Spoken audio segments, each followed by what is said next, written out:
People sometimes say the world is a confusing place, and trying to make sense of it is futile. Challenges of life and complexities of religion, politics, money, and war can keep a person going in endless circles.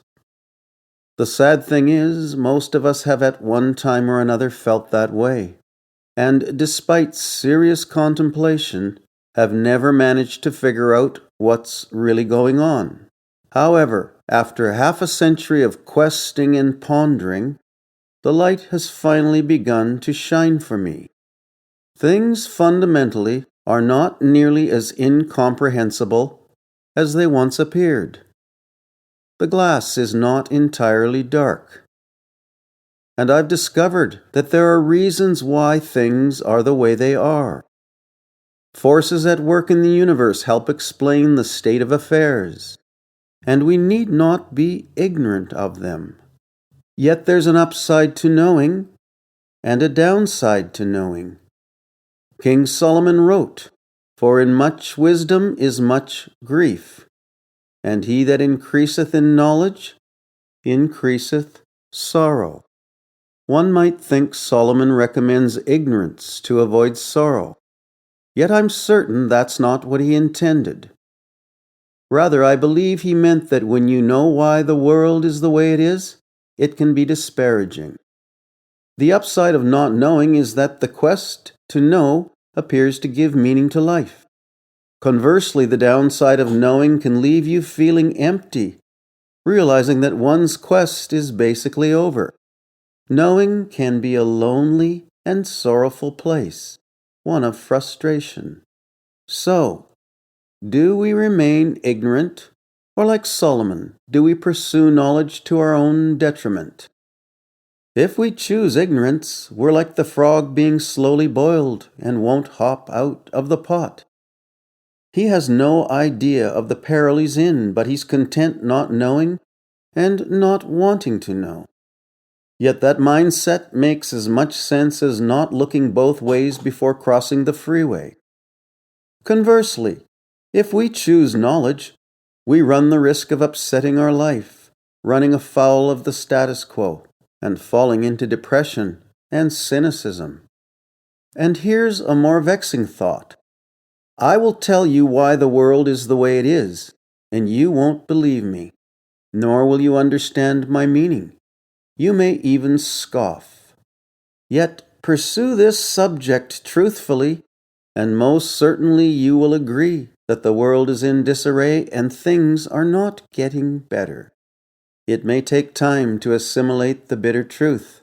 Like Solomon's Ecclesiastes, my thesis is too direct, negative to some, and its conclusion simple. Sometimes Occam's razor blades are not easily swallowed and digested without considerable discomfort and mortal risk. We must first face a peculiar duality. There's a red pill and a blue pill. The first represents waking up to reality, and the second, remaining ignorant. The book, God's Word, is the red pill. Believe it, and you move forward toward the truth. The status quo is the blue pill. Believe it, and you go nowhere. Perhaps back to sleep. Deeper, into the matrix. And that's the end of it. The red pill threatens our worldview, its delusions and illusions, things programmed into our brains and emotions, and reinforced by community, family, habits, training, religion, and media. It demands that we change what we believe. The blue pill represents a mindset learned and reinforced by worldly values, common education, and most of the successful and respected pulpits of America. The blue pill tells us what we like to hear and what we already believe is true. It feeds our vanity.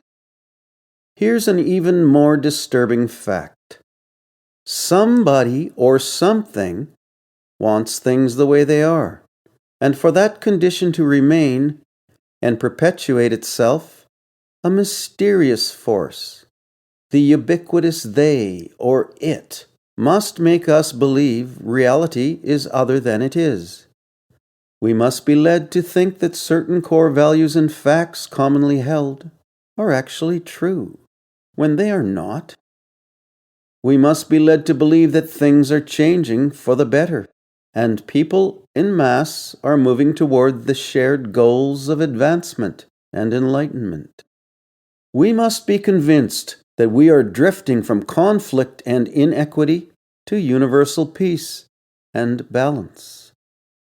I hate to burst the utopian bubble so early in my treatise, but that's not what's happening. Things are getting worse. There's more violence and war, more poverty and crime. And the bitter truth is, the ubiquitous they or it wants it that way. Where does a blue pill mindset take most people when I say that? I guarantee truth will be called pessimism, while lies, optimism. Facts labeled conspiracy and deception named verity. Already, I push too hard. How can we be expected to believe what we don't know? To move forward, we must first take the red pill. John in Revelation chapter 10 ate the little book. It was pleasant in his mouth, but upsetting to digest. He wrote, "And I took the little book out of the angel's hand, and ate it up, and it was in my mouth sweet as honey. And as soon as I had eaten it, my belly was bitter." The sweetness of the red pill is knowing that we will finally learn the answers to certain mysteries. The bitterness of it is that we will not like what is revealed. Still we insist. What is the red pill? Can we touch it, feel it, smell it? Is it safe to eat? I'll tell you a secret. The red pill is not palatable to the carnal appetite. Rather, it is ingested and fully digested through a regenerated mind. The book is the red pill. Swallow it whole, digest it and believe it. Only then will we know Solomon's sorrow and why things are the way they are.